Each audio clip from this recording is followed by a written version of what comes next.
Hello viewers, তো আমি আজকে একটা স্লিভ ডিজাইনের কাটিং আর স্টিচিং ভিডিও নিয়ে চলে এসেছি। তার জন্য হাতাটা কেটে নিয়েছি। এবার মুহুরির দিক থেকে ও লম্বায় 5.5 ইঞ্চি আর চওড়ায় 3 ইঞ্চিতে গোল শেপ করে কেটে নিয়েছি। এবার যে কাটা কাপড়টা অন্য একটা কাপড়ের উপর বসিয়ে এক চাপ ছেড়ে কেটে নিতে হবে।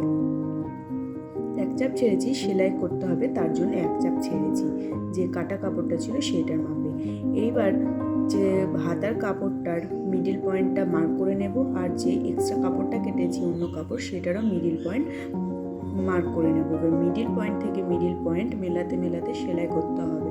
কোনো রকমভাবে টানা যাবে না, তাহলে কিন্তু ঠিকঠাক বসবে না। এইভাবে দুটো হাত আমি অ্যাটাচ করে নিয়েছি। একদিক হয়ে গেলে অপর দিকে গোলভাবে ঠিকঠাক করে বসিয়ে নিতে হবে, যাতে কোনোভাবে টান না পড়ে। দেখো, যেভাবে আমি করেছি ঠিক এইভাবেই করে নিতে হবে। ডবল করে সেলাই দিয়ে নিতে হবে। সেলাই করা হয়ে গেলে কাপড়টাকে উল্টে নিয়ে প্রেস লাগিয়ে নিয়ে যে এক্সট্রা কালারিং কাপড়টা জুড়েছি তার দিকে যে কাপড়টা রয়েছে সেই দিকে একটা চাপ সেলাই বসিয়ে দিতে হবে।